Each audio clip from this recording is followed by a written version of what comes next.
Good evening, ladies and gentlemen, and welcome to the one and only Rumboyz Fantasy Network. Make sure that you hit that like button, hit the subscribe button, share the content, and dive off in the live chat and indulge yourself into all the interworkings and interminglings of the Rumboyz Fantasy Network. Thank you, Pirates and Pirates, for joining us. Make sure that you guys check out all of our sponsors. I'm just going to dive right into it and get to paying some motherfucking bills. Every time you see me around the corner, bling, bling. You already see around my neck. Yo, I shower in it. I sleep in it. Y'all see the jewels. You see the drip. Make sure you guys head on over to GLD.com. That's right. ShopGLD.com. I have a link in the description. When you get on over there, use promo code GLDGRUM for 30% off your very first purchase. Also want to shout out my homies at Pro Football Focus. Break it down at all-22.com. Link is in the description. 40% off the subscription price whenever you utilize promo code Rumboyz. Get on over there. Think of it as the Madden franchise, if you will. We're drafting full-on offensive linemen, punters, kickers, you name it. Shout out to all 22. Shout out to homies at PFF Dilly, promo code Rumboyz. Also, want to shout out all of our homies over at monkeyknifefight.com for all of your daily fantasy player prop needs. Get on over to monkeyknifefight.com. Get 100% get 100% match on your very first deposit all the way up to $100. You already know what to do for all your daily fantasy player prop needs. monkeyknifefight.com, official partner of the NFLPA and partner of the Rumboyz Fantasy Network. Also, brand new sponsor. Just signed the Dilly this week, so you already know how we Philly. Shout out to Champions Round, signing on to the Rumboyz Fantasy Network. We're going to bring you guys DFS pools. Got to get over there, get your pick'ems in, whether it's NBA, FIFA, NFL. We got it all for you over there on Champions Round. Link is in the description. Make sure you guys click that joint. Don't even got to worry about a promo code. We just got a link for y'all, so go ahead and check that joint out. Without further ado, we're going to get into the cast and crew. While we get into the cast and crew, I'm going to crack a brew and roll a joint. Ladies and gentlemen, first up, representing the Rumboyz Fantasy Network, give it up for the patron saint of fantasy football, Saint Pat FF. What's good, bro? It's payday. It is payday. Some of us live paycheck to paycheck, and over the last several years, I've moved past living paycheck to paycheck, and I now live direct deposit to direct deposit. Hey, I know that feeling, paycheck to paycheck. Sometimes gambling to gambling, depending on how DraftKings wants to treat us.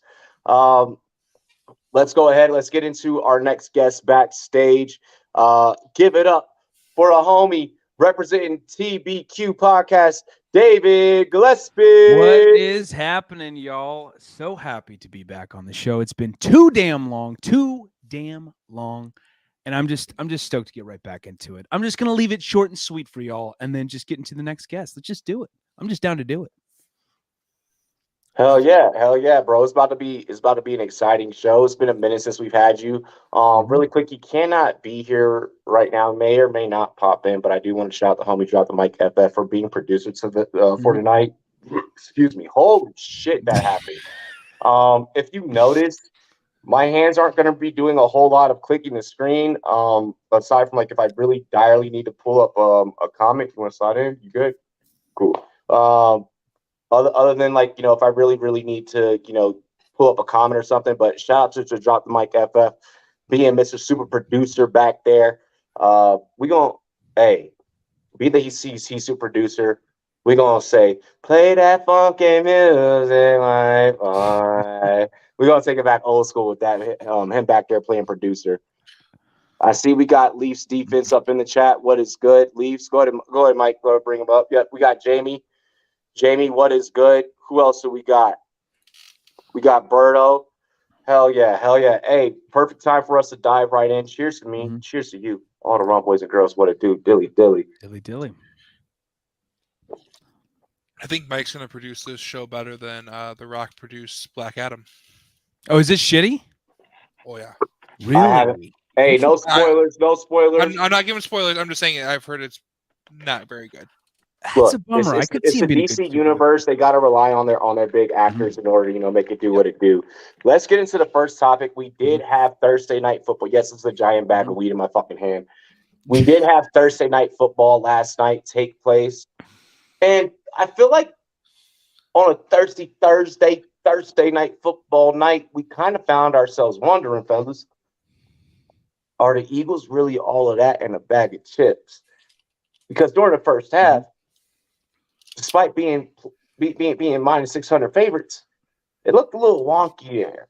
And then when you look at the itinerary of who they've beaten, it's not exactly screaming 8-0. What are your thoughts on their 8-0? Are these?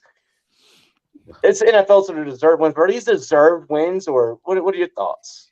We'll start with you, Pat.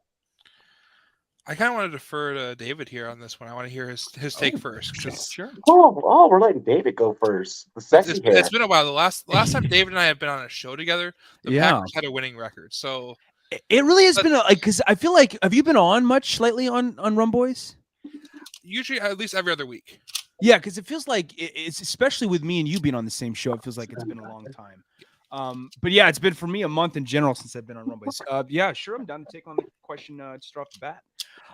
Yeah, honestly, I think the Eagles are still for real. I think it's just one of those games where you take a step back and you kind of just take it easy. You kind of want to, or you kind of need to.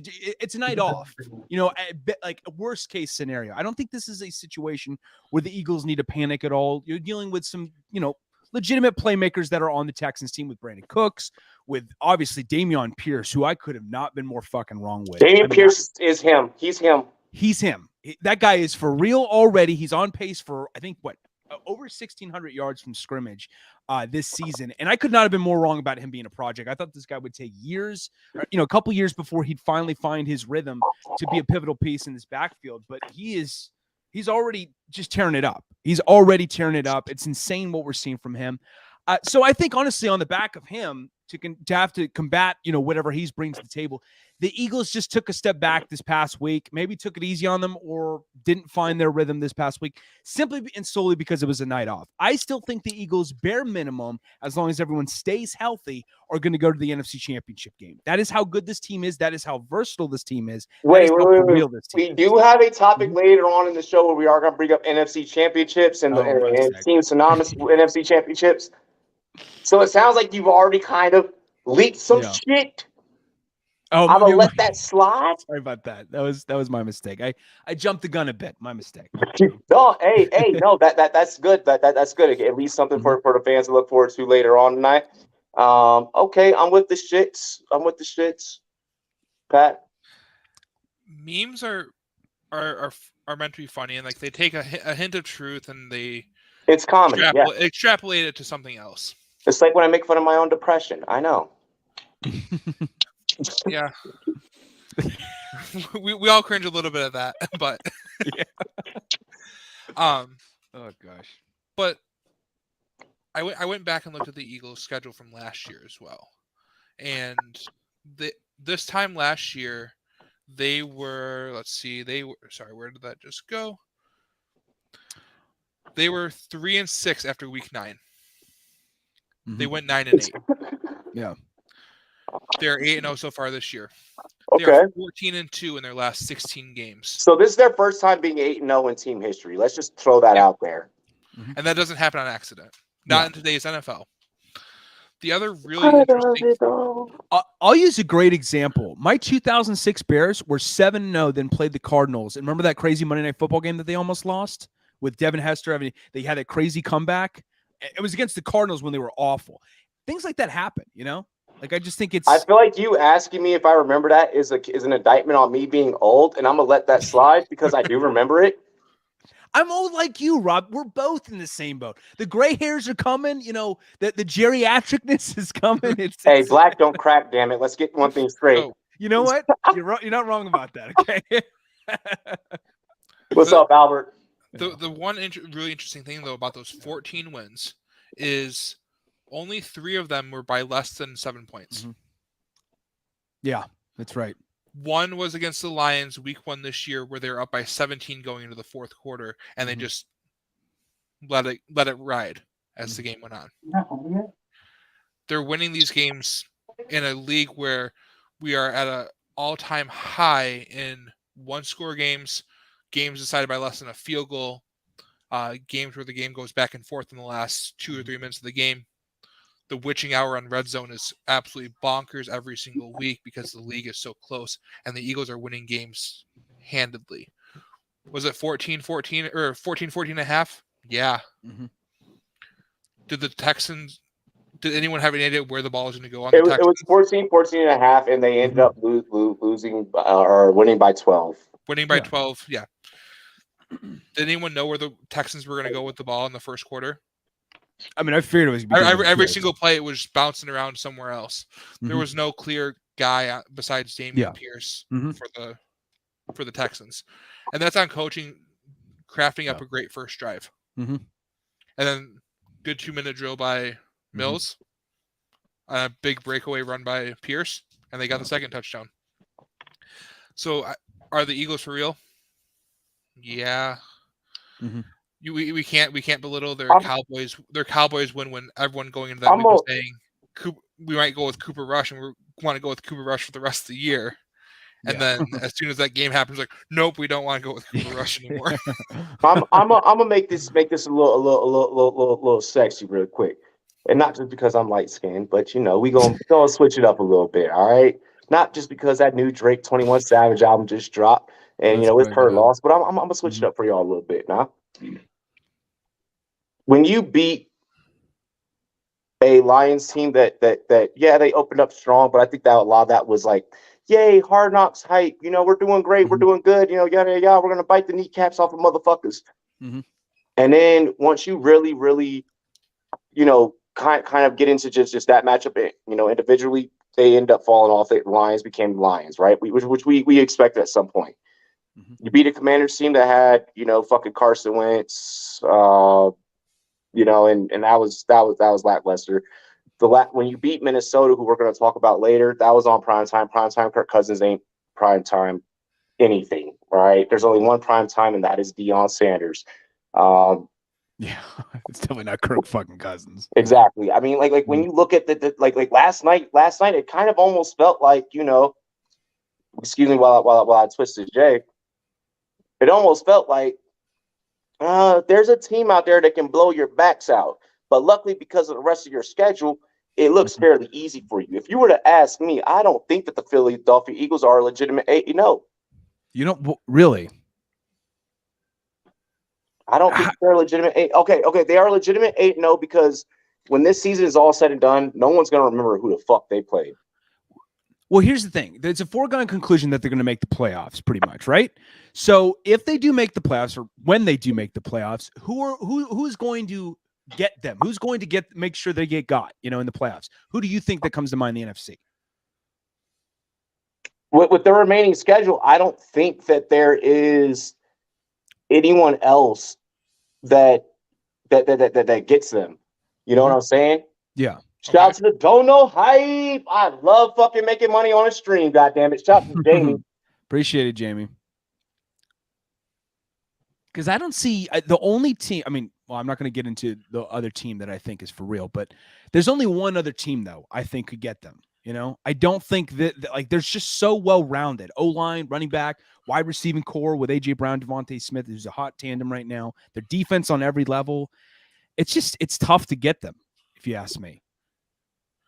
And while we say they've had some close games or they've had some close parts of games, I think that's a sign that they could put together 4 quarters.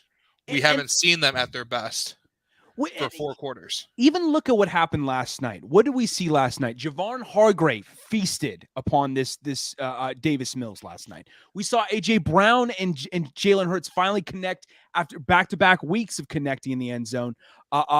With 4 total touchdowns in the past 2 weeks. That's a great sign of chemistry that we're seeing from them.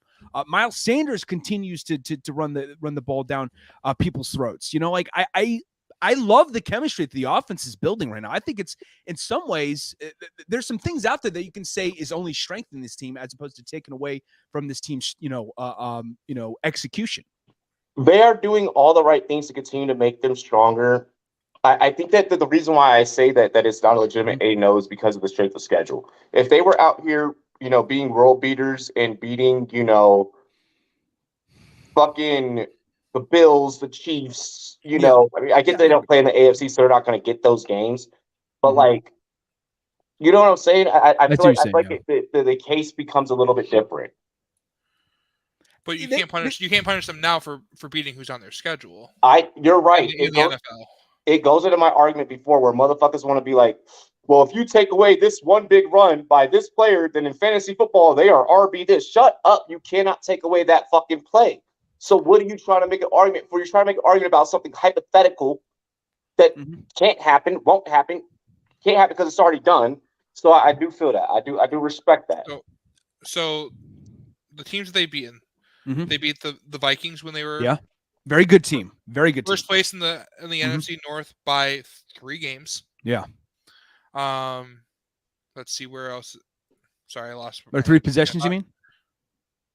Yeah, they beat them by 3 possessions, but they also are up. They're a 3-game lead in the North.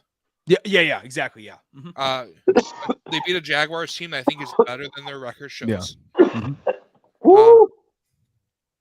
I think the Jaguars could easily be 4-4 right now. Got a tough defense. That's they're getting something going there. You know. We'll touch on the Jaguars later when we talk trade deadline. Cardinals.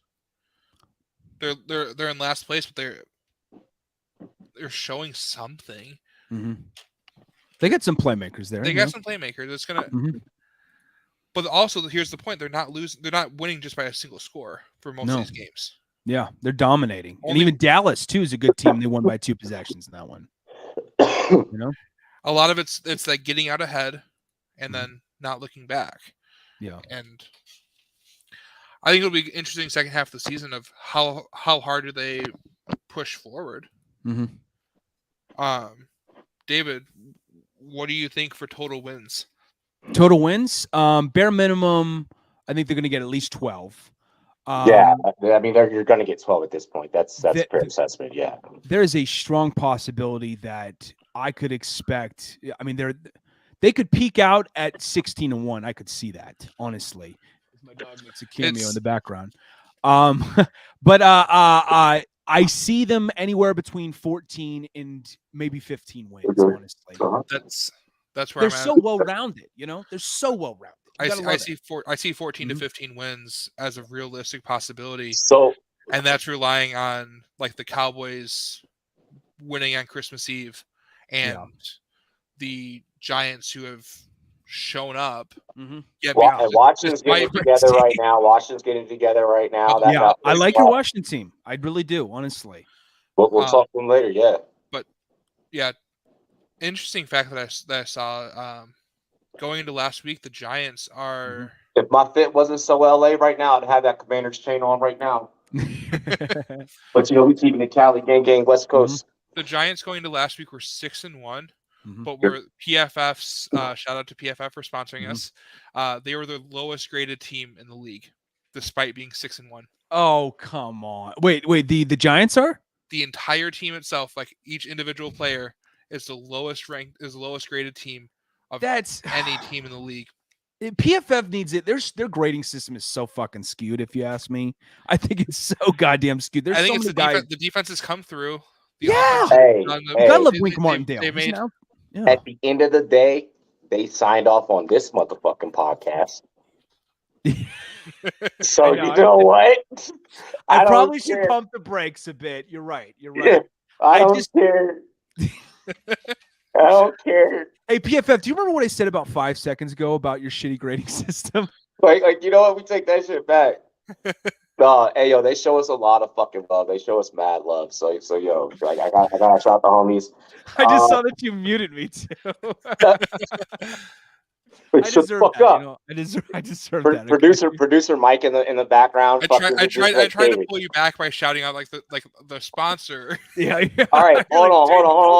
Don't do it. Look, for this comment right here, Chris Collinsworth is your daddy. All right, listen.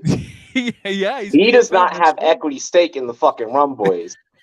All right, there is nothing in that contract that states that he has equity in this motherfucker over here. This shit is black owned. Okay. This is black and veteran owned. We gonna keep that now, Chris. If you want to throw an offer, please do so, and we'll accept it. There should be a hashtag Rumboyz After Dark by the end of the show coming from Chris Collinsworth's Twitter account. Like if he has one, I expect it. Come on, now. Chris. I think we might be a little. The fact that we're an affiliate is enough. I think we might be a little too edgy for Chris 24 motherfucking 7. He's like, yo, man, I was in a business meeting with Rob. No, I'm kidding. I'm kidding. Now here's a guy. I mean, he begins everything like that. I don't know. What's funny is anyone that's ever been in a business meeting with me though will tell you straight up, I do great business. I'm the most respectful, chill person. But when I'm on air, that on air personality comes out. Like Jekyll and Hyde, do you think Chris Collinsworth would shout out our new line of sex toys called Rumboyz? God damn it, Pat. It doesn't hurt to pitch it to him. It doesn't. Let's get into our next topic. So I found something interesting, both on Twitter and then when I went back and I listened to it on Sirius, I was like, yo, this man did not really just say this shit. Titans. Jeffrey Simmons, this man, in the words of Uncle Shay Shay, he was on that bull jive. Okay, bull jive. Talking about some on Sirius XM this earlier today. The Kansas City Chiefs offense hasn't really changed much to me, and I'm excited to face them, and I think that we can come away with the win. There's a lot of parity in the league right now, so any given Sunday is more true than a fucking Jamie Foxx script. What are your thoughts on his comments? Thoughts on the Kansas City Chiefs? Thoughts on what's going down this weekend? I'll take this first. Yeah, go ahead. Mike, can you throw out my comment, please? 27-3. What did that Titans defense do to that Chiefs offense? They shut them the fuck down. They saw something. Yeah. They exploited the shit out of it. And they wrecked them. Is it one of those things that you probably shouldn't talk too much when your team's not looking amazing? So wait. Go ahead, continue. I'm gonna let you talk. I'm gonna let you talk before I go off because I have a feeling I'm gonna go blast off. It's one of those. I wouldn't open my mouth. But does he see some? Does that Titans locker room see something in their film prep that they saw last year that allowed them to exploit that team? That's just the question I've got to ask. And nothing matters till you're out in that field. And you just gave them bulletin board material. Yeah. You gave Patrick Mahomes and Travis Kelce bulletin board material. And that's scary. Yeah. Definitely going to get eyes on that game. It just had to pop in. And a resident Chiefs fan popped in for a second. Pops back out like a fucking magician in here, Oh man, this game. I think it's a bunch of fluff. I'm sorry. And I like the Titans. I'm impressed with them, honestly, because of all the absences they've had to deal with in the offseason, losing A.J. Brown, Julio Jones, even when he was healthy. Like, I thought, I'm not saying he did a ton, but like, when he's healthy, he can be sometimes a difference maker. And he was sometimes last year for them. They don't have Roger Saffold in the offensive line anymore. And they don't have Harold Landry this year because he's been out for the season with an injury. Their star pass rusher. So this team has dealt with a significant amount of adversity already, and they're still bolstering a 5-2 record right now. I'm impressed with that, and a lot of it has actually been because of the defense, which is something I absolutely did not expect whatsoever. Because this is a defense that really only had one star at every level of their defense, and then everyone else was basically forgettable. But they have come together. They played fundamentally sound defensive football. Christian Fulton's having an outstanding year, allowing just 50% in completion percentage. as a cornerback. You've got Jeffrey Simmons, who himself, I think it's a bunch of bullshit what he's saying in terms of like, oh, the Chiefs are going to get got this week. I don't know about that, but he's an absolute ferocious pass rusher. 5.5 sacks, 26 tackles, a 90+ grade in PFF, even though I was talking shit about them a little bit a couple minutes ago. The grades are great when you need them to make a point, aren't they? I know, right? Exactly. Any stat is great when you need to make a point. But I think honestly, the way they play keep up with this Chiefs offense, who's absolutely proven me wrong. I thought they weren't going to make the playoffs this year because of how stacked the AFC West was. I was sorely mistaken. They are absolutely for real. You got Patrick Mahomes.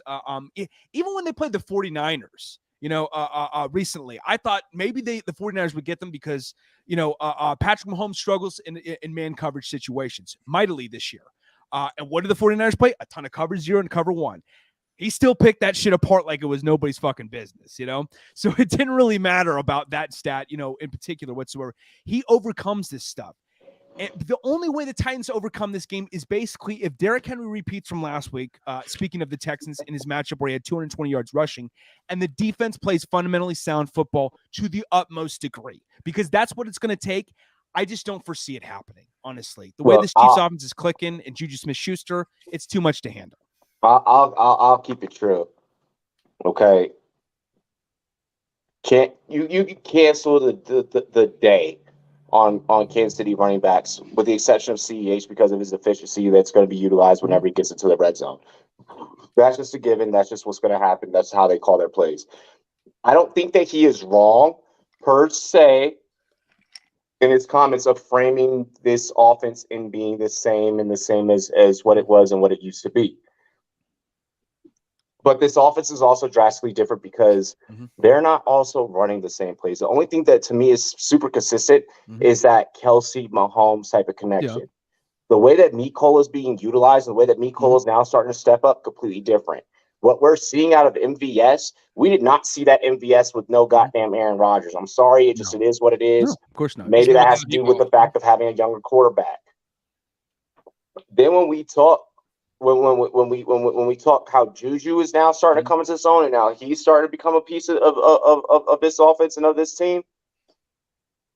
Look, I do believe this offense is greatly different, adversely different, and I do believe that you got to look at them and you got a game plan. You got a game plan and prep for them differently. The outsides aren't going to be protected the same way as which they used to.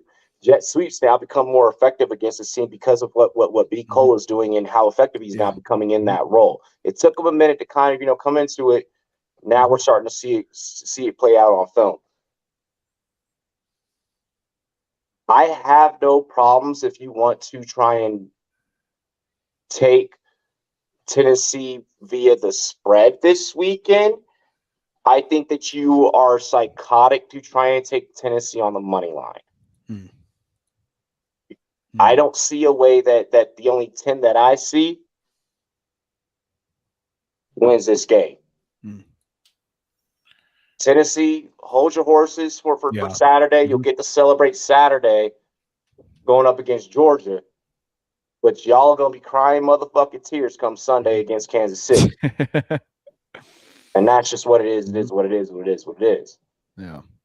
And you talking about Andy Reid, in his play calling, like he's probably the most Waffle House menu. He's probably the most adjustable play caller, in the league right now. I mean, he's one of the greatest play callers we've ever seen. So if anyone's going to fine tune and change some things up if he needs to, he's going to do it. Kadarius Toney is returning punts. We are not hyping up Kadarius Toney. I'm not doing that. I'm not doing that. I'm curious about him, but I'm not going to hype him up too much. Jamar Chase or Godwin and Curtis Samuel. So wait, is someone offering Godwin and Curtis Samuel? If someone is offering Godwin and Curtis Samuel for Jamar Chase, I'm probably not going to do it because I'm completely out on the Tampa Bay Bucks. Yeah. Bucks. I'm selling my stock on them too. They're an afterthought. Terry is the more profitable receiver to roster out of that Washington offensive core. Just due to the fact that when it's Heineke in play, that's who he's looking for. That's his thing. There's scenarios that I consider that making that trade and giving up Chase, but it's things aren't going right in redraft, and I need to win the next 3 games. Mm-hmm. Yeah, no, I'm with if that. you're looking at Well, if you're a team that's sitting at like 7-1 right now, and you have Jamar Chase or you have Godwin and Curtis Samuel, I can afford to lose a week or 2 and take on Jamar Chase and then make that run for the playoffs. Yeah. The right trade partner. So that's a good trade. I like that. that. There's philosophy at this point in the game. There's philosophy behind it. Like if you're making a trade, you're doing it so that you're in playoff position and that you can make a run in the playoffs. Let's go ahead. Let's take the opportunity to get into the very next topic here. We actually might be able to knock out 3, get into halftime. Looks like we're making great time on tonight's show, which I am absolutely fucking loving. Shout out to you guys. Shout out to you guys in the chat for keeping things running. Make sure that you drop your questions, you drop your takes on the topics, get involved in the conversations that we're having on screen. Hit the like button, share, subscribe. The Minnesota Vikings, okay? Oh, yeah. Are probably posting up the quietest ever 6-1 season that I've maybe ever seen in my life. You know, like I honestly forgot about Kirk Cousins rocking the chains and shit. You know, speaking of chains, get you a GLD chain, promo code GLDGRUM. I forgot about it. Like they're putting up the quietest 6-1 ever. They're not like super braggadocious about it. It's like kind of like low key. Like you almost forget about this team being good in a way, right? And maybe that's due to it being Kirk Cousins. Anyways, furthermore, they do have to face Taylor Heineke and the Commanders today or Sunday. I'm sorry. Vegas is putting up a 3.5 3-point spread, which is super odd for a team that is 6-1. What are we thinking here? What are we looking here? This motherfucker just used my glove. Go ahead, continue. Pat or David. Sure. No, for me, honestly, no, I don't see them exposed. And I'm sorry to do it to you, Robbie, but your Commanders aren't going to take it to the Vikings. I think the Vikings, especially just after getting TJ Hawkinson, which is a win in a multitude of ways for that trade, because they not only reel in TJ Hawkinson, but they send a 2nd and 3rd over in exchange for also 2 4ths. So they get TJ Hawkinson and 2 4ths and only give up a 2nd and a 3rd in that trade right before the trade deadline. And that brings their offense to a whole nother fucking level, because TJ Hawkinson's averaging 15 yards a catch this year. He's going to open up opportunities downfield, and in conjunction open up opportunities for a Justin Jefferson, who's having a spectacular year, but may even have a more spectacular year because of TJ Hawkinson's presence. Because this is an offense that outside of Justin Jefferson and Dalvin Cook really couldn't move the ball all that much downfield. KJ Osborne took a step back this year. He's only averaging 8 yards a catch, 8.5 yards a catch. Irv Smith Jr., who just went on IR, was averaging 7.6 yards per catch. Both of those averages are not good, whether you're a tight end or a wide receiver. So to have this big time playmaker who's clearly vibing, even with Jared Goff of all fucking people, to be able to establish a connection with the Kirk Cousins, honestly, I think the Vikings are going to take this offense to a whole nother level. And this is where it's a wrap. You know, the NFC North not only is a wrap, but the Vikings are for real, man. I'm just telling you that it's only going up from here on out. And I think this is going to be the first example of it really spiking, of their level of production spiking and continuing to spike for the remainder of the season. I'm with you. Okay. Pat. One of the things the Vikings have done really well this year, and to the frustration of fantasy managers, is Irv Smith's production in the red zone. Lots of targets. He's not going to be there now. He's not going to be there. Nope. And not for the next couple weeks, at least. Not for the next few weeks. And I don't think I don't think Irv is what they want him to be. So despite all the targets, despite all the looks in those important situations, let's go and get someone. Let's get Hawkinson, who's shown he can do something with the ball. He's not the greatest blocking tight end, but he can do something. Yeah. I mentioned earlier that the Vikings, I think, are about 3-game lead on everyone in the NFC North. They've got room to kind of fuck around and find out a little bit with their team. Yeah. So give it time. They have a buffer for like 2 primetime games. Mm-hmm. Yeah. Hope that they get a Saturday afternoon slot in Wild Card weekend. But I think this is actually a really good thing for Dalvin Cook. I think the extra threat of Hawkinson over Irv Smith is going to really open up the play action game, give some options to really open up the running game, and allow them to start really dominating the time of possession. Mm-hmm. So I'm looking to the Vikings to use this as a chance to open up their playbook, get Jefferson more open because you can't double and triple team coverage him as he's been getting, where he's getting a strong side safety the entire time, and you're getting an extra linebacker fading over for those You shorter. also have Chase Young in the lineup this week. Okay. That's right. Chase Young's coming back. Yeah. So one that I'm sorry to cut you off. Yep. But I'm only doing so to say I think that we're walking into a giant fucking trap. But I think that this is one of the most, just like all right, let's face it. Was last night a fucking trap? Yeah, it was. But god damn, did we we were so close, and did we navigate that trap really fucking well?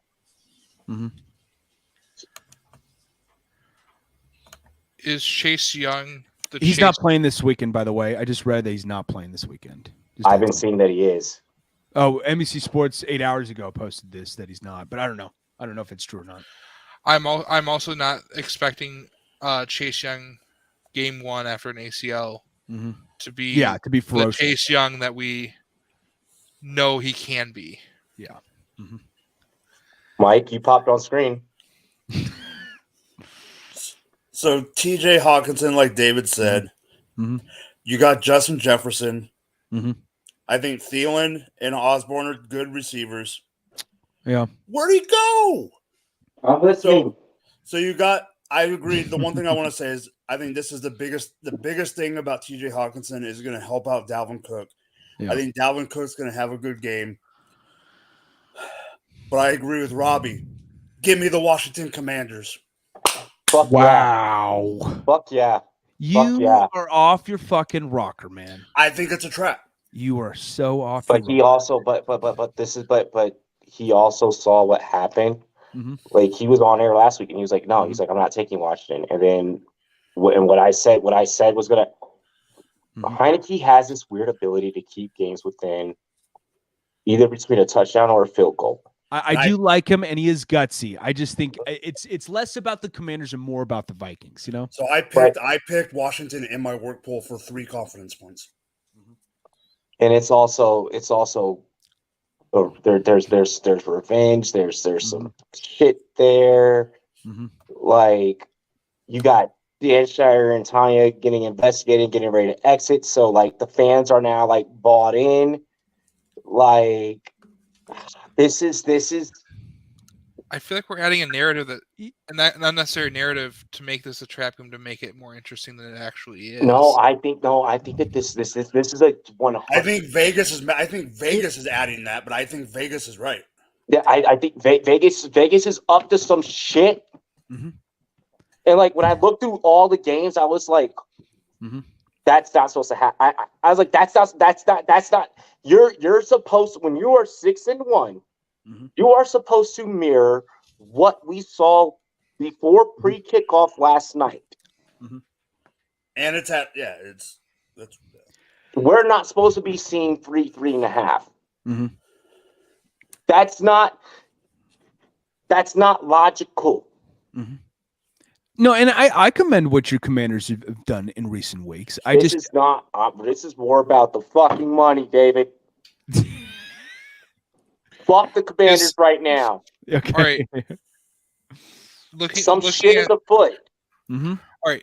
The Commanders' defense has been very good, but what quarterbacks have they actually faced? They beat Sam Ellinger. They beat an Aaron Rodgers team that was rough. Mm-hmm. What did we just discuss at the beginning of the show? Does it matter? It matters for projecting forward. Okay, well, yes. you have Heineke, who we already know just finds this fucking weird way to rise to the occasion, and I think that's why it's 3.5. Are we counting on a heroic Terry McLaurin catch for the third week in a row? I don't think that you have to. It is very possible. The last 2 weeks. I don't think that you have to, and I think that also you have to also consider that that's always there. You know what I'm curious about for the other team. Is that for the Vikings? It is, but this is a different. It's a different matchup for Minnesota. This is different for Minnesota. Mm-hmm. You're facing You're not facing the Commanders of 3 games ago. Pat, look at the quarterbacks that Kirk Cousins has beat. I mean, that the Minnesota Vikings have beat. Yeah, they beat. Mm-hmm. They lost to the Eagles. Yes, they beat Arizona, but other than that, you had the Tua-less Vikings. You had the Bears. You had the Saints. You had the Lions. You can make and the Packers. You can make the same argument both ways. And I know a lot of people want to talk about how great, and it truly is great, the Washington Commanders defensive line with Deron Payne and Jonathan Allen. It's a lot of fun to watch, man. It really is. But let's not slight the Vikings O-line that's got a Brian O'Neill and a Christian Darrisaw. Those guys are one of the exactly. They're one of the best tackle tandems in all of football. And one last thing, one key stat that I want to point out real quick, going back to my point about opening up the deep ball, plays downfield, so on and so forth in that regard. Kirk Cousins is 7th in the league in deep ball completion percentage this year, but he's 29th in deep ball pass attempts. I think that's going to significantly go up as we start to see TJ Hawkinson incorporate it into this offense because of what he can do downfield. So it could be as soon as this next week. Now, I agree with you on that, but I don't think it's going to be this soon. And I'm sorry, one other thing too I want to point out, McLaurin, I will say I expect him to have a good game. If he's not matched up to, believe it or not, I'm going to say it's Mr. Father Time himself. Patrick Peterson right now is having a spectacular season. Okay, 50% completion he's allowed this year right now. Only 1 touchdown. This guy is killing it right now. I think he's got on pace for 20 pass deflections this season. If he's matched up against him, that old timer, man, he's not really an old timer, but he's getting up there in age. He's starting to. That guy, he may fucking hold it down, believe it or not. I'm just saying, keep your eyes peeled for that. So, yeah, look, our job, and one of the things, BKB, what's up? CR, we're gonna get to your question in the dono because you don't know. We're gonna get to that in a second. I want to make sure we wrap this up, and then we're gonna answer your question and get into halftime. BKB, huge Seahawks fan. Big props to your team. One thing that I want to say, man, is it's our job to sniff out those make or break, those underdogs, those we literally do a fucking segment. We had a dedicated like segment towards best bets. We're one of the only, if not probably the only, fantasy football channel / network that when we're giving a fantasy take, we'll approach it from we have someone that hey, I analyze shit from the NFL standpoint, players, that's what I look at, and we have fantasy gurus, but then we also have like this the fucking betting analysts and shit, and we're the only channel that's gonna give you this and give you this perspective to go hand in hand to make your fantasy experience significantly better. Yeah, it's diversity. Exactly, and I bring this up because this is the trap of the week. We're discussing it earlier right now in the show before getting into the later part of the show to make sure that y'all are fucking taken care of. There's something, like I said earlier, Vegas is afoot right now. This is some weird shit that three and a half. This is weird. Vegas is up to something. I'm not mad at Mike for taking Washington money line. Mhm. It worked out for us the last 2 weeks. Remember when when in baseball, when the Orioles in July started putting some shit together and that became a hot streak? These are the things that you look for. These are the trends that you look for. And guys, I think that we're on one. I'm going to say, aside from my colleague here, and I respect you, brother, I'm going to say play the spread. Do a separate single bet for Mike's take. Do not play them together. And that's my soapbox for this particular topic. But that's your trap game for the fucking week.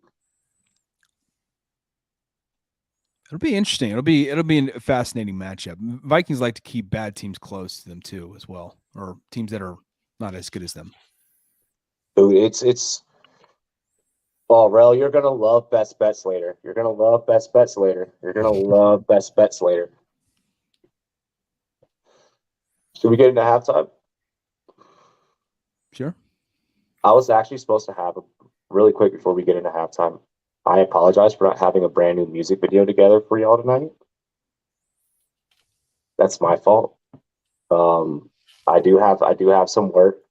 If you guys out there have independent artists, it doesn't really honestly matter the genre. I would like to mix up some different genres. But if you have independent artists, bands, singers, whatever, that want to get their stuff out there, we'll play it during our halftime show. Have them let us know. Let's take C-Yard's dono question really quick. I almost forgot about that, but luckily I hit the weed and it reminded me, and Mike threw it up there. Mike, start off. Oh, he's muted. I agree that relegation would be fun in NBA and in other sports. I don't think it'll ever happen in America because we're not used to it, and we love our playoffs. And relegation, like in soccer in Europe and everything, I don't think would work here. I think where it would have to start is in the MLS because you have the USL, and then you could do relegation that way because teams are linked to each other. So and the leagues are linked to each other, so you could do it that way. And then if it would work, then I think people would become open-minded about it. I just don't think owners are willing to possibly give up that much money in America and American sports, and how greedy old white people are to lose that much money. Yeah, I think that in the NBA, or I'm sorry, to try and put something like that, implement something like that, like our just any of our major leagues. Mm-hmm. The NBA, if anything, would probably be more open. I think MLS should do it, honestly. It'd be an interesting experimentation, Yeah, it's got to come down to it comes down to the money. People aren't going to give what their money. I'd rather see our professional sports leagues getting smaller in terms of number of teams to concentrate talent, more competitive, and have it be more competitive as the player pool grows for different sports. But instead of that, we're talking expansion, and that's what the actual owners in the league is actually talking about. The opposite direction of what I think would actually be beneficial to the league. So after quality of sport. After David goes, I want to add one more thing. I might be an outlier here. I am not a big fan of relegation. I think there's just a way, like, what's the point of demoting a team? You just find a way to resupply to get back into a much more contending fashion. I don't think any team out there is bad enough to warrant any demotion. Like, I remember, do you guys remember when the Browns were like 0-16 that year, and it was, and everyone was pitching that shit on every fucking podcast. Bama versus Cleveland. I hated that. I was like, you got to be fucking kidding me! Like, half their team is we even talked about it on this podcast, and I was like, but like at the end of the day, I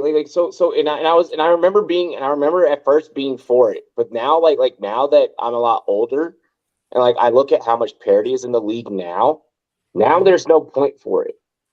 Yeah. it just, I don't see it working out. I don't see it like there being a point to it. Teams are just gonna, like, if they struggle, they're gonna find. Well, here's what I would like to see, though. Well, I guess this isn't really, it's not really relevant, but I'm not a big fan of the whole, if you lose, all your games, you end up getting rewarded with a first overall pick. I don't like that system, but I'm not a big fan of the relegation thing. I think, honestly, stay the course, find a way to just retool your team, and keep it as it previously was, is what I'm saying. Hell yeah. The talk of, can I bring up one last point? The talk of like the relegation of like the Alabama versus the Cleveland Browns situation reminded me of the Scalabrini challenge. The my NBA God. player. Mm-hmm. The reality of professional players, Mm-hmm. I'm terrible compared to other stars in the league, but I'm way better than you. Yeah, no, fuck, God, Yeah. Scalabrini challenge. Leafs, we'll bring that up second half. Rel, second half. So make sure you guys stay tuned. Hit the like button, hit the subscribe button. Make sure that you also share the content. I want you guys, during this break to continue, mingling with each other in the chat, but I mean, I understand if, you got to take a break, you got to check on the kids, you got to make another drink, you got to, grab something to eat, take a smoke, whatever the fuck you got to do. We appreciate you. This is a perfect time to utilize the description section. Scroll through some of our sponsors. Check out some of the things that we got going on. I highly recommend checking out Champions Round, especially with this weekend. If you're not a part of the Discord, be a part of the Discord chat, because I'm going to be dropping a special Rumboyz Pick'em pool in the Discord after this stream tonight that you guys will be able to join. But you have to first already have downloaded the app in order to get into that pool. So make sure you use our link, download the app, download Champions Round, use the link in the description. It's a free pool. Everyone gets to play. It's free. I'm making it free for everyone. You all get to play. So download the app right now during halftime. We're going to get into Solid Gold Tank by the homie Roy Dale here on the Rumboyz Fantasy Network. Like, comment, subscribe, check out our sponsors. See you in a few. Back.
Suck my dick and pay me.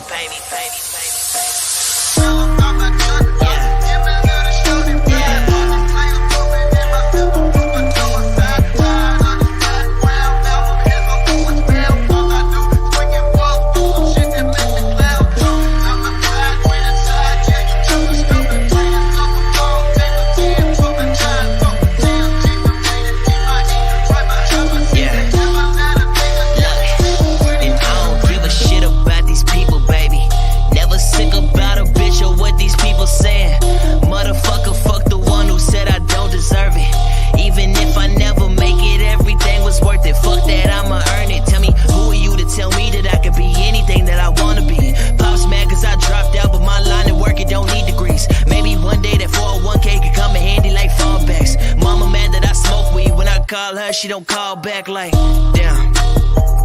And my brother's always busy. That's why shorty fucking with me. She the only one that give me. Yeah. And I rode this here for 2. I just hop up in the whip. I hate up 6. She smoke it with me. Little bitch.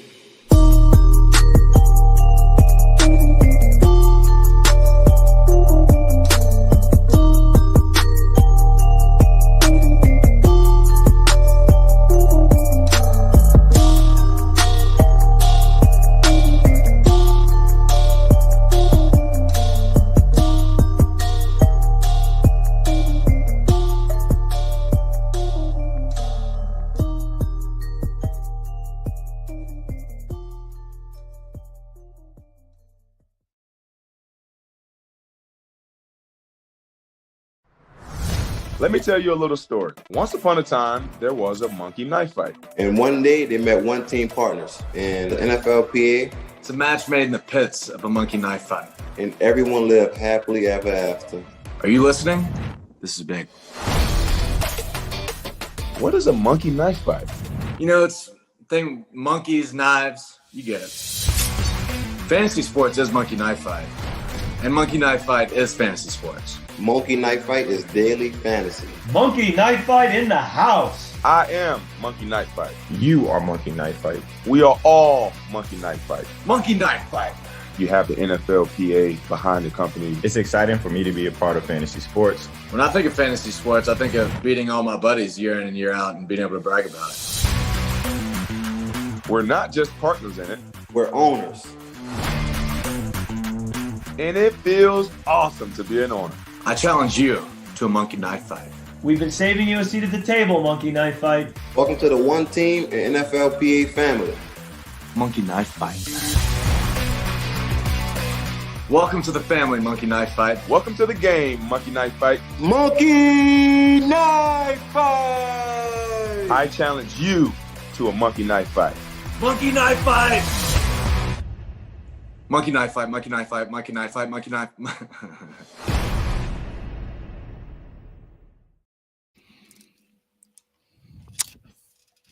Monkey knife fight, monkey knife fight, monkey knife fight, monkey knife fight, monkey knife fight, monkey knife fight, monkey knife fight, monkey knife fight, monkey knife fight, monkey knife fight, monkey knife fight, monkey knife fight, monkey knife fight. Had to do it because I noticed that that Mike wasn't on stream at the moment. Here, Fucking show off. Yeah. just a little bit fucking elitist. Yeah. I approve, but I'm going back off air. No. See you later. Just pops in and out like a groundhog. The joys of being a producer, right? Yeah, I know, right? All right.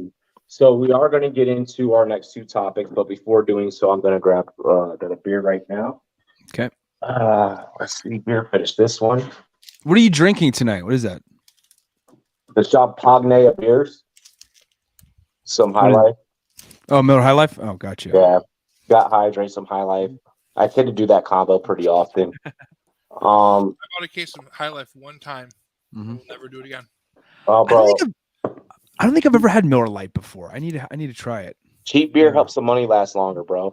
I drank way too much Bud Light. It was a huge, when it comes to cheap beer, it was a big mistake. I'd rather drink soda. I enjoy sodas way more than I do. One of my fucking me too, really quick, just to one of my league mates just hit me up. Yo, you play poker? Yeah, I dabble, occasionally. Obviously, we all know that I fucking play poker, right?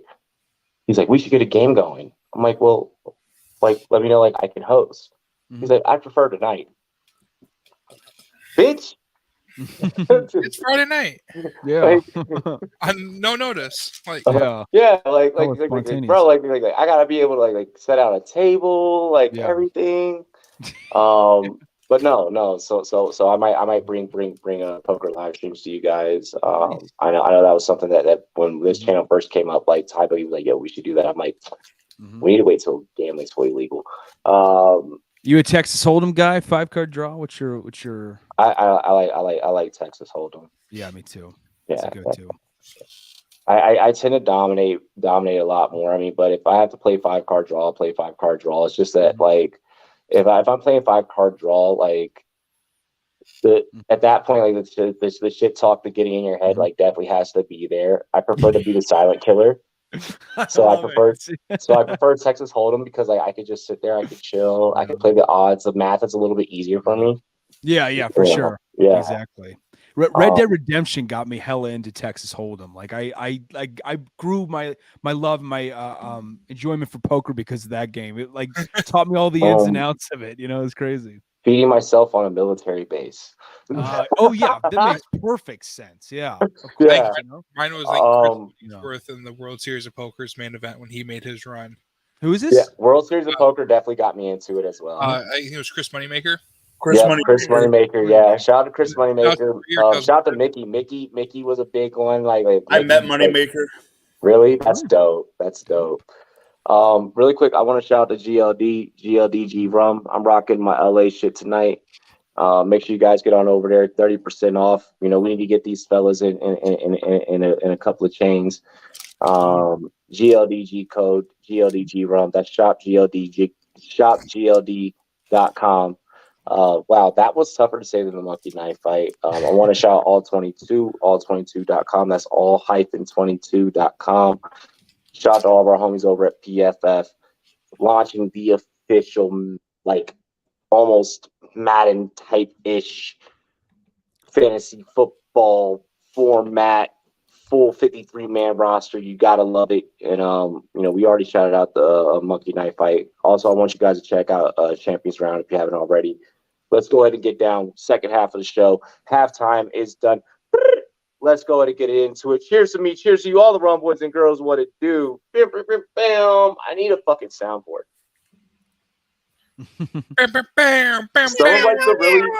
Some of the really old subscribers remember when we used to do call-ins and we used to do fucking like I used to have like a soundboard and shit. Like, yo, that was dope. That was a lot of work to do.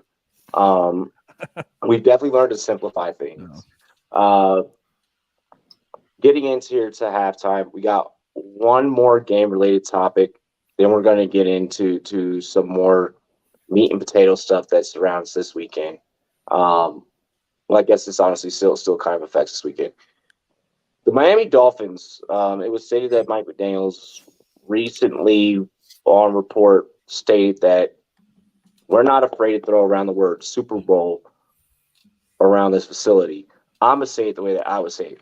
We ain't afraid to throw the word Super Bowl around this thing. What? Can I say it's a nerd? I'm going to say that. Can I say it's a nerd? Do go for it. Show me your impression. We're not afraid to throw around the word Super Bowl here in Miami. Miami. Welcome to Miami, Miami. What you still sound exponentially less nerdy than Mike. Yeah, he still sounded. Yeah, he sounded like himself, honestly. Yeah. We're gonna have to work on that impression. What are you guys' thoughts around the Super Bowl ambitions in Miami?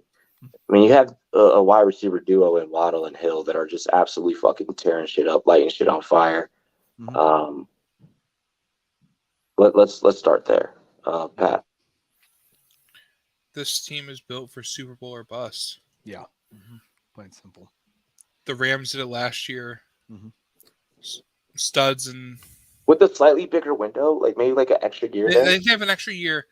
The only problem with the extra year is the Brady tampering and the loss of picks that came with that. Mm-hmm. Yeah, but I think they've got a window. Mm-hmm. They need to stay healthy. They need to protect Tua. Yeah, Tua showing that he's an accurate passer. Can we talk about was Tyreek not speaking with no cap this offseason? I knew he was gonna pop in. I knew that was him. There was no one else. I joked about like Hill having a great quarterback throwing to him. Yo, but hey, tread lightly. but to make your take that much better, hear me out, brother. Not only did he say that, but that quarterback Tua that he said it about supported two top receivers. Mahomes was supporting a tight end and a receiver. Coming from a receiver, you supporting two receivers, and then your tight end can actually play as a tight end and like be like a hit or miss, like And then me also being a fantasy analyst, like when I see like okay, well, Gesicki broke out this week, like that's fine, But then like me seeing like okay, like he played tight end this week, still gave me 6 or 8 points. But like I'm fine, like bro, like they're looking like a real NFL offense. Mm-hmm. There's no razzle dazzle. Mostert's quick. Yeah, he's catching passes now. Mm-hmm. Yep. Like that's something. Like that offense is something. They're putting up points consistently. Mm-hmm. Tua's got a good deep ball. He's finding guys in the mid range. Mm-hmm. He's throwing them so wide open. Mm-hmm. Jeff And then, Wilson and is an still at upgrade. the same time, such a sneaky good pickup.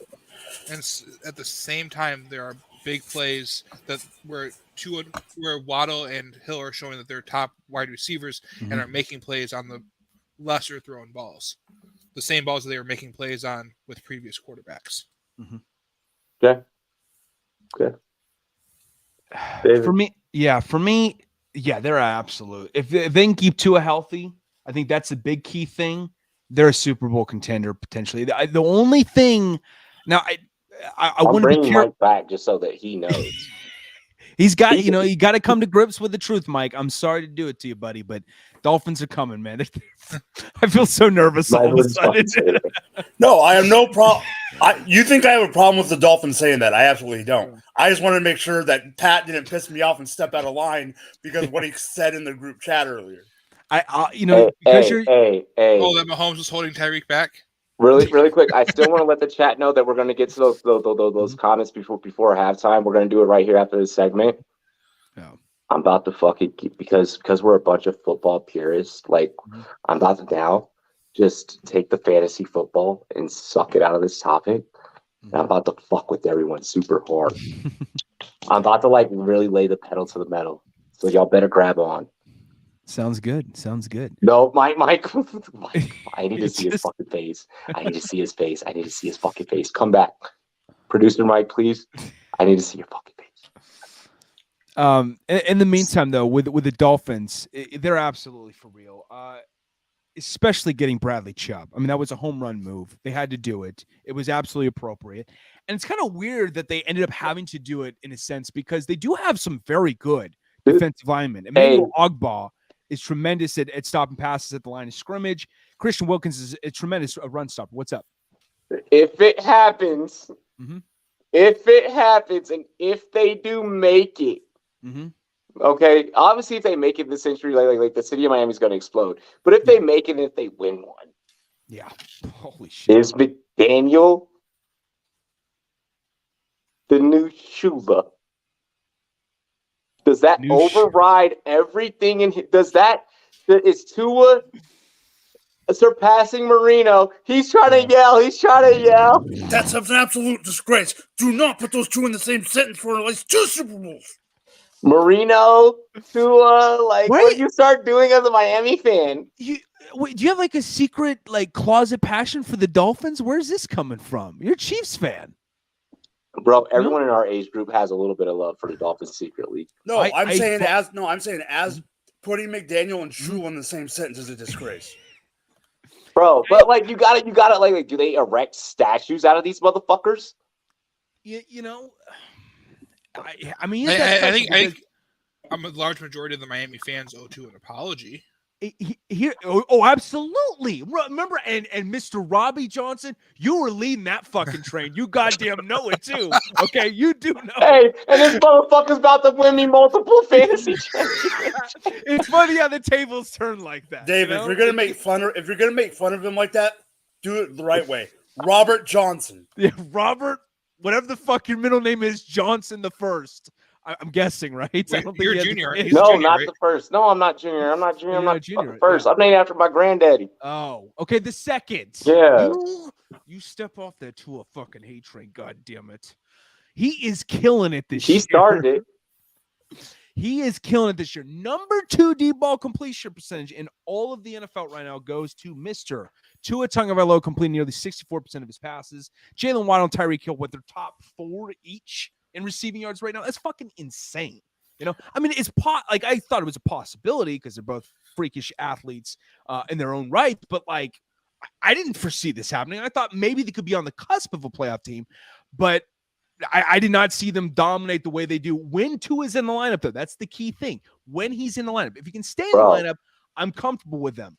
But when he's not, this defense isn't quite as good as it used to be, especially with that secondary dealing with Byron Jones out and Xavier Howard having a down year. But if Tua can stay healthy, man, the sky is the limit for them to potentially sneak one in the AFC. Though, last little thing, if they get by the Bills, because that is a tall order to fill. Big key caveat right there. But here's the thing, and I'm gonna beat this fucking drum all the way through the NFL playoffs, especially because of how this year has played out. Any given motherfucking Sunday, once you're in the playoffs, this is not the NBA. This is not the NHL. This is not the World Motherfucking Series. You do not have a couple of games where it's like, all right, we could put together a stretch. We might be down, 3-1. This is not that. Mm-hmm. This is the highest stakes sport, and which is why it's the highest grossing league, organization, sport in North fucking America. Because this is a one and done. Yeah. You get one opportunity. One chance, one shot. Yeah. Cue the M&M. Exactly. Oh, God. Fucking mom spaghetti, bro. Yeah. Just don't puke it up. At least in the Dolphins. His knees are weak and heavy. Yeah. I had a question. So, like, with that being said, like it's not off topic and it's not offhand and it's not off brand to be like, it's doable and it's possible. And these are things that we really have to start looking at because the betting odds start narrowing down now. If you notice, when you go to your local books, you're not getting boost that much anymore. You're getting boost on occasion. Mm-hmm. All the crazy, and we told y'all that this was going to happen at the beginning of the year. I don't know. It's like, it's so weird how the cards shaked out. Like, I thought the Dolphins were going to be a team that could nip at the heels of the playoffs, but it was such a clustered AFC. But it's like the Red Sea fucking parted for them to like now, as long as Tua is good to go, he can go to the promise. He can go to the Super Bowl. It's very possible. It's just, they blew my fucking mind. They absolutely blew my fucking mind. It does it for me because of what we do behind the scenes here and what we do during the off season. Mm-hmm. I see firsthand what these guys do. These guys see firsthand what I do. We're constantly trading secrets. There's a lot of things that I do and I look at that no one will ever know certain little dirty tricks that I have. Just because as a sensei, there are certain things that you keep to yourself. Mm-hmm. Look, there's a reason why we get to sit in the rooms that we do. There's a reason why we get invited to the leagues that we do, and we play against the level of competition that we do. This shit's not by fucking coincidence. This shit's not accidental. I think us having an open mind and having an open perspective heading into these playoffs gives us a great responsibility as a channel. And I think that y'all's takes are putting our viewers in the right direction. Mm-hmm. I don't know if Mike was going to add anything. Can I say it's fun whenever the Dolphins are playing and you get those big play notifications from Sleeper? I feel like it's constantly Tua made a 25-yard pass to Tyreek Hill. Tua made a 21-yard pass to Waddle.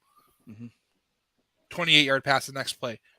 And it's just constant, those push notifications. That offense is big plays. Big plays. Constantly. Yeah. Mm-hmm. Mm-hmm. Better believe it. Whenever they've gone to two high safeties against them, they're most years firing it for an 11-yard rush. It's been that great. Offense moves the ball. And I don't know how many defenses can really hold them back. We saw the Bills really fight against them in Miami. But Again, any given Sunday, this team's going to have enough to get to the playoffs. What's going to happen? No, Miami Super Bowl, not far fetched. Like I said, I want us to continue to keep an open mind as we begin hitting these betting lines, and maybe even start putting out some futures, maybe a little bit early. We're gonna swing next topic here. This is the fun stuff. This is the fun stuff. First, let's take these questions from before halftime.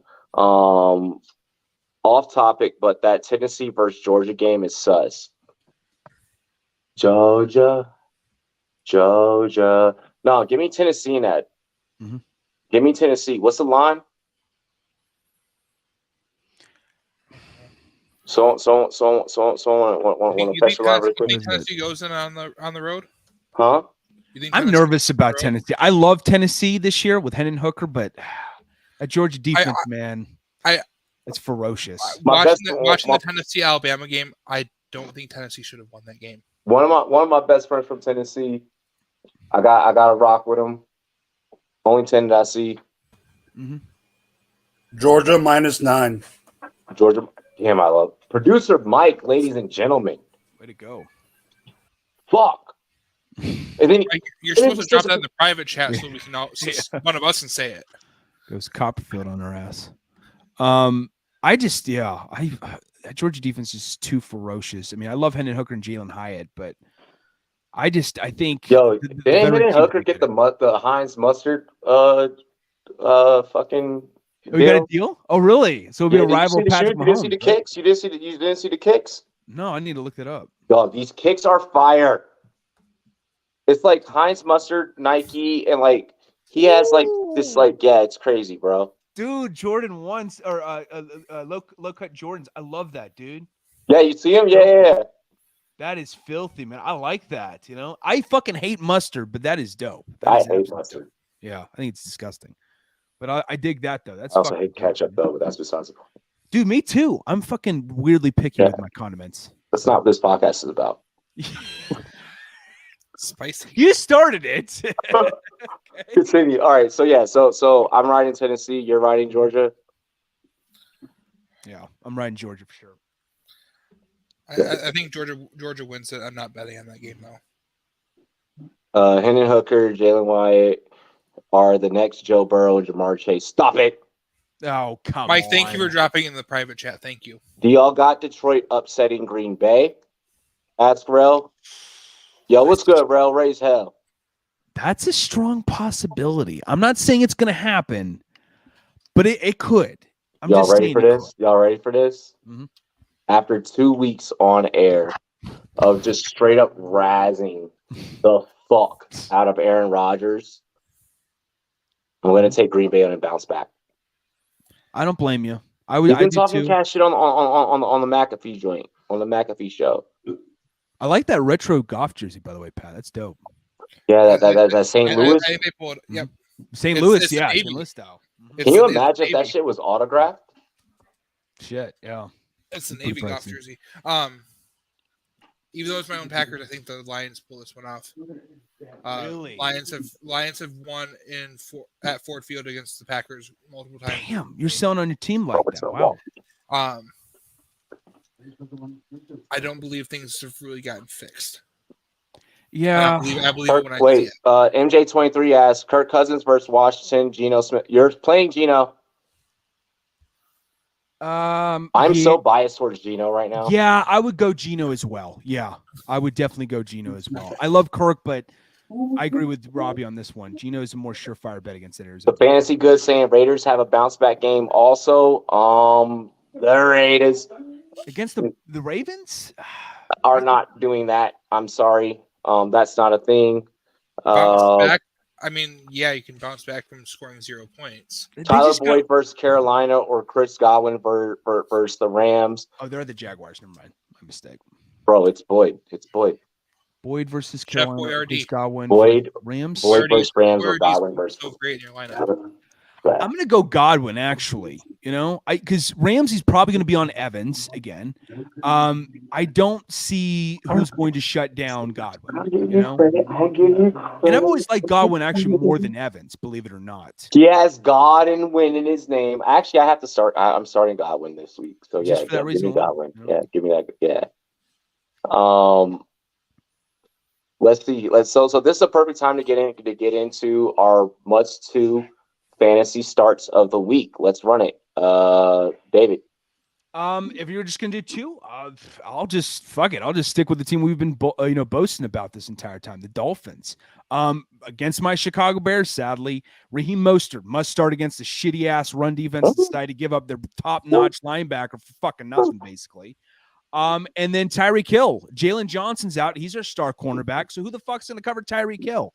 He's the more veteran presence. He's the more proven guy than Jalen Waddle. As much as I love me some Jalen Waddle, I think Tyreek Hill goes off this week. Those are my two surefire bets, if you ask me. Say Pat. Who do I really like this week?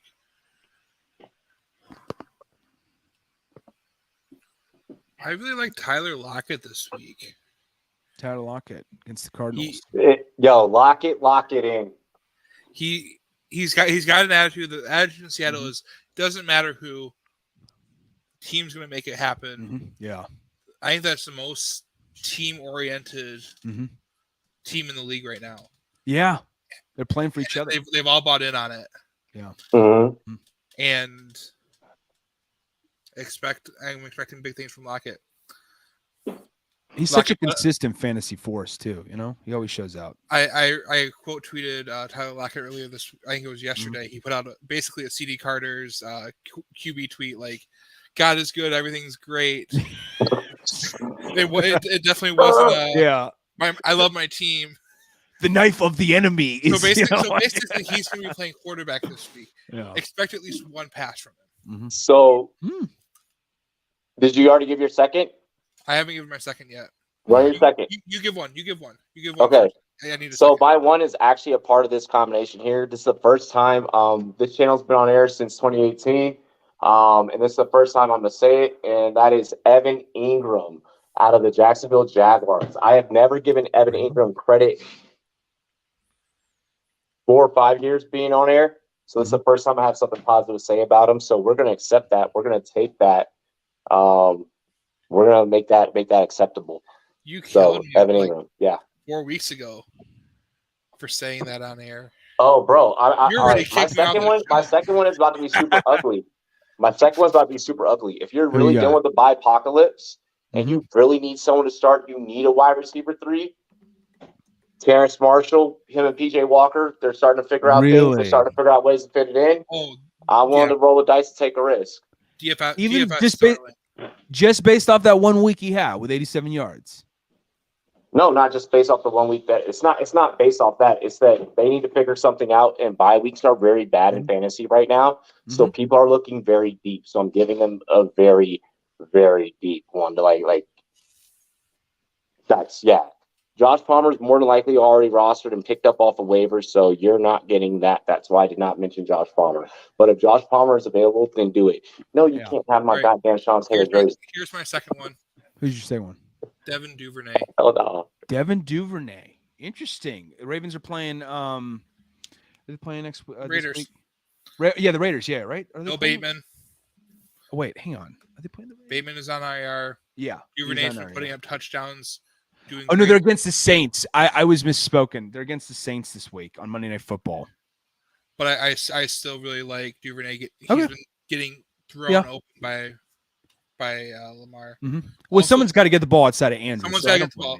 Yeah. And the other person that's really sneaky there is if you're super desperate, Isaiah Likely. Isaiah Likely. Not if bad.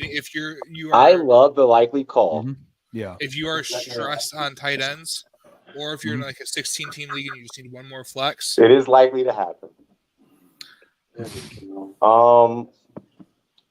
Robbie with them dad jokes. We need Jake Butt to be in some of these jokes. Look, I got a secret fantasy analyst backstage, and That joke was not my joke. I cannot take credit for You that. poached it off of him, huh? Yeah, I definitely ripped that one off. Yeah, Jalen Waddle versus Chicago is a must play. Like Jalen Waddle's a must play every week. We're not even debating that. I understand debating it between him and T. Higgins, but we're not. Yeah, we're playing Waddle. Well, who's a bigger play, Waddle or Hill versus Chicago? I feel like it would be Hill. You know, Ramondre Stevenson is a both, must start. Ramondre Stevenson is a must start. Ramondre Stevenson is a must start in all formats. Pat's playing. Why don't you just fucking slide a chair over here like the CB, I see you on the James Prochet. I don't think James Prochet is closer to Scalabrini. With Allen and Williams both out, does AJ Terrell cover Palmer? And what's the outcome? Fucking for Palmer, not great. Like if you have to play against AJ Terrell, you have a very long day ahead of you. Like I don't know. He's kind of had a down year this year. Like he's like I'm trying to remember what he's specifically allowed this year, but it's like it's not been great. And does Terrell even shadow anyone? Yeah, particularly? He's got 341 yards he's allowed this year, 62% completion, 5 touchdowns he's allowed this year. Crocheting shit. Heads up. All right, let's get into best bets for the week. I think we only got best bets, right? I think that's it. Yeah. Yep. Let's get into bet. Oh wait, trade deadline winners and losers. Trade deadline winners and losers. Let's run through that really fast. Okay. Give me one winner, one loser. David, go. Vikings winner, Packers loser. I mean, it's enough said. Like, there's not really a ton to say. TJ Hawkinson go to the Vikings, huge hit. Packers didn't do shit. They're basically counting this season out. And supposedly there's a rumor about Aaron Rodgers retiring. I don't know how much we need to buy into that, but there's a rumor this could be it. So it's like so much for a last fucking hurrah for him, you know? Hell yeah. St. Pat. Dolphins, and it's more than just the Chubb trade. The Jeff Wilson Jr. trade. Yeah, that was a good Hasn't been talked about nearly as much as for what it's going to actually bring to that offense. It's sad that what's his name wasn't the answer. Chase Edmonds wasn't the guy. No, it's not sad, but okay. I thought he could be. I thought he could be something. I love. Yeah, well, he's got some talent. He does. Yeah, good receiving back. But I like that solution to that. So there's your winner. Second. Who's your loser? Do I just say my Packers? Like, I didn't expect them to actually make a trade, but you didn't see anything happening. You thought they thought the season was lost. The loss streak and the multiple games back in the division. I didn't expect the Packers to go out and spend. Yeah, the writings. They did dig themselves into a rut. I just thought it's within striking distance, maybe somewhat, but it presents itself as a sunken cost fallacy a little bit of do we make that move for someone and then it doesn't amount to much. I'm gonna start with my loss for me. Just to be different. I mean, obviously, guys, it's the Packers, right? But just to be different, I'm gonna say keeping it within that division, Detroit sending Hawkinson to a division rival. How fucking stupid could you be? That's their second trade with Lions and Vikings in the calendar year. It happens. It's a thing. It happens. For me, my trade deadline winner, Calvin Ridley, bro. Yeah. Fucking, you bet the Falcons to cover against the Jags, and you became a Jag. That is the greatest meme ever, and I'm so excited for him to stun on them. Like we are going to be playing 50 Cent in G-Unit. I'll teach you how to stunt. My wrist stay watch and my rematch. He's gonna stunt 1-on-1. So I'm a fan for it just because of the meme. Like you mentioned earlier, Pat, there's truth in memes. When we were talking about the Eagles segment, I love it. Let's get into best bets. Give us your one best bet of the weekend, and then let's wrap up. Let's get out of here. Boom, Pat, go.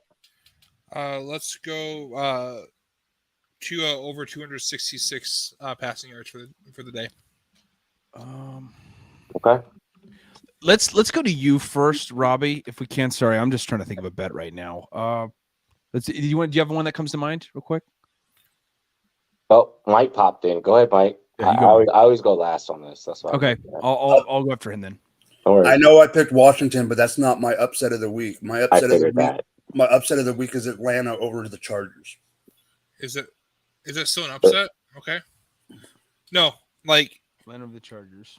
No, it's an upset because the casuals are going to see the Chargers and bet the Chargers. So that's still an upset. Did it flip? No, I didn't know. That's what I was kind of like. Let me look. The Falcons are. You guys joked about it being like a hand job underneath the table, and I said like they're doing something. But my ups are. Wait, David, you got one? David's got it. Yeah, I'll go ahead. I'll do this one. I'll go Tyler Lockett over 100 yards against the Cardinals. I feel pretty comfortable. I don't see any Cardinals cornerback. And DK's didn't go on IR or anything. He's fine. So it sounds like they're going to have both those guys out there. DK's going to get the Buda Baker treatment if anyone. If they're going to put their best defensive target on him, I think Tyler Lockett nets 100+ yards this week. I'm with that. For me, give me Detroit over Green Bay. That's interesting. I'm going to keep my eyes closed. It contradicts what I said earlier, but if you really needed to upset, take that upset. Because we already kind of spoiled Washington earlier. I did say that Green Bay could use this one to get back on track, but if you really need an upset and if you're chasing money, that's an easy one to chase some money after. Other than that, final words. You can follow me at Dave G Sports TV. Follow my podcast when I'm not on here, TBQ Sports on Twitter. I'd love to get to know more of you guys in the chat and the ones that I have not connected with, that is. I'm gonna hopefully, when I'm available, my work doesn't schedule me on Friday nights. I'd love to be on here. I'm gonna try to be on here more in the future. I don't think I have too many Fridays booked in the near future, so that'll be nice to get back into the rhythm of this awesome show once again. Yeah. All righty. Ayo, St. Pat, the patron saint. Preach. If you have a need for another sports book, I've got one for you. Bet US. I am giving away $50 of free play just for signing up. Or you can sign up and get 125% just regular sign up bonus with your first deposit. Or 200% if you deposit with crypto. They will match that. They will give you some extra free play.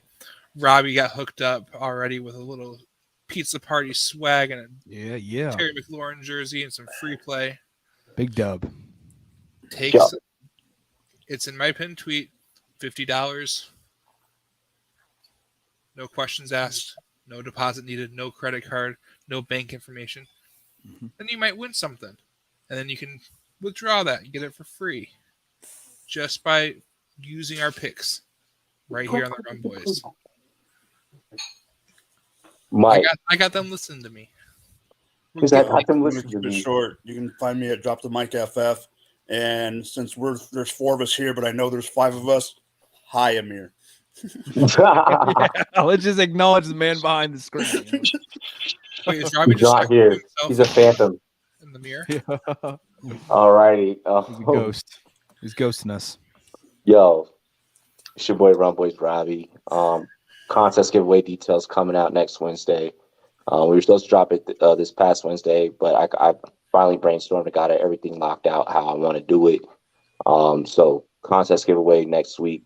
I'm gonna ice out one of my subscribers with their favorite sports team around their neck. So, yo, all I'm gonna say is start amassing an army all at once. And that is my only riddle to give away. Other than that, cheers to me, cheers to you, all the Rumboyz and girls. You already know what to do. I'm gonna head out here in a few. Billy.